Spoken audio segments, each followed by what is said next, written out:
Dahil walang bubong ang sulok na ito, nahihirapan si Apple kapag umuulan.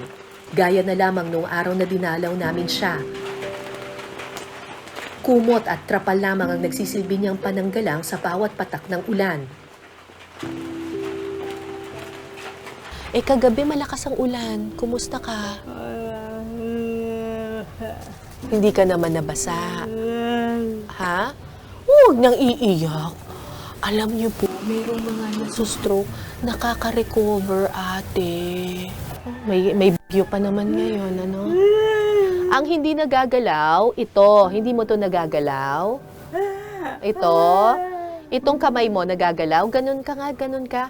Nagagalaw. Okay. Kabilang kamay, nagagalaw. Ang kabilang paa, nagagalaw. So ang paa lang ang hindi nagagalaw. Hirap man sa pagsasalita, naramdam kay Apple na nais niyang makalaya sa sakit na nararanasan. Pero nakakasalita ka?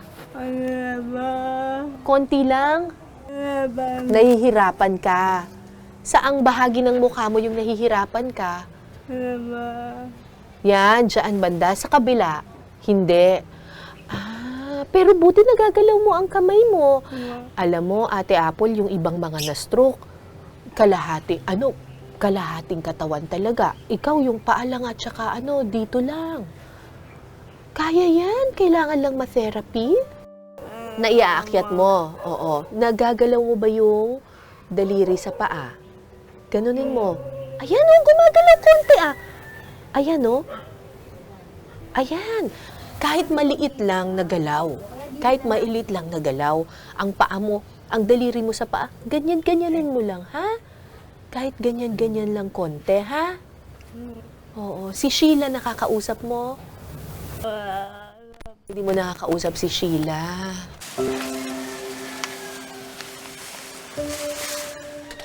Ay, ang bigat. Okay. Kaya yan. Dahan-dahan lang, ate. Huwag masyado mabilis. Yay! Yay! Ilalakad mo nga, hindi ka pa nakaka-therapy, nakalalakad ka na. Kaya mo to, ate. Di ba? Pagod ka na? Pagod ka na? Pagod ka na? Pagod ka na? Ha? Pagod na daw, upo na daw, upo na daw. Pagod na siya. Huwag bibiglain. Yay! Hihingi tayo ng tulong, okay? Hihingi tayo ng tulong, pero dapat hindi iyak, dapat malakas loob. Si Sheila ang nagsabi sa amin na hanapin ka. Huwag ka nang umiyak, mahal ka ng anak mo, hindi ka niya nakakalimutan. Hi, ma'am. Good morning po.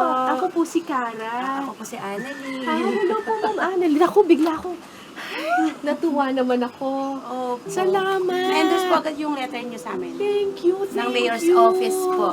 Ito po At si Ate ng Apple. PIO. Inilapit namin sa Social Service Department ng Muntinlupa City ang kaso ni Apple.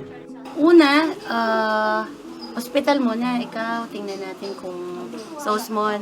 Meron naman po tayong doon, rehab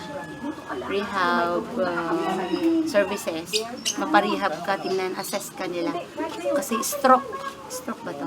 Na-stroke na. Then, kami na bahala sa'yo sa iba pang bagay. Tulad ng mga pangangailangan mo sa araw-araw, yung sa makarecover ka, yun. Si Miss Venus yung ating social worker in charge sa'yo. Usually kapag sinabing DSWD, ang iniisip ng mga tao palagi, kayo yung mga nagre-rescue ng mga batang nasa lansangan, yung mga ganyan. Pero meron din palang program ang DSWD para sa mga elderly. Yes po. Ano po yung Or program? Muntinlupa City, Oo. we're fortunate enough. Nagtayo po tayo ang City of Muntinlupa ng Bahay Kanlungan. Ang tawag namin, elderly home. Ano po yung yung requirements para po maging eligible na mailagay sa bahay kanlungan? Anong klaseng mga matatanda po yung kinukuha? Abandoned, yun, and neglected, and surrender. Pero mostly po ay yung abandoned. So, at mostly na referral namin is nanggagaling sa hospital ng Muntinlupa. Nang marinig ito ni Apple, sumilay sa kanyang mga labi ang isang matamis na ngiti.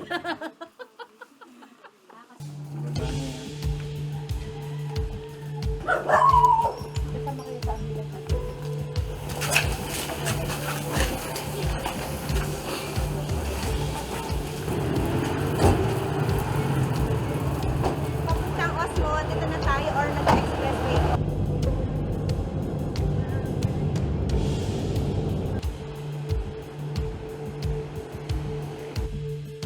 Sa tulong ng Social Service Department ng Muntinlupa City, dinala si Apple sa ospital para matingnan ang kanyang kalagayan.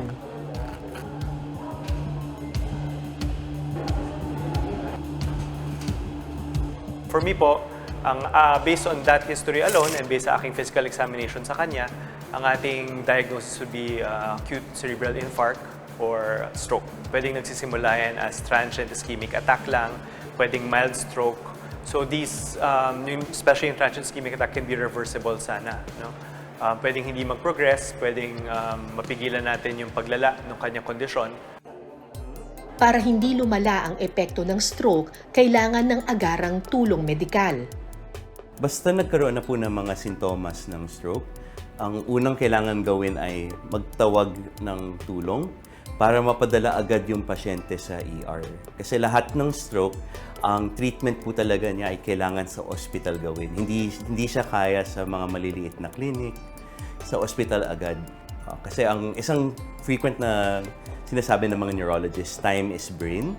So the earlier po na mabigyan ng gamot, the earlier na makontrol yung stroke ng patient, mas maganda yung outcomes po niya kasi mas maliit yung magiging injury. Paalala pa ng mga eksperto, mahalaga ang therapy, rehabilitation at maintenance para makarecover mula sa stroke. Dahil maganda yung recovery minsan ng isang pasyente sa stroke, hindi nila parang siniseryoso yung prevention. So sasabihin nila, ay, gumaling naman ako, parang okay naman ako. Pero kailangan talaga tuloy-tuloy yung pag-monitor sa blood pressure, sa blood sugar, cholesterol.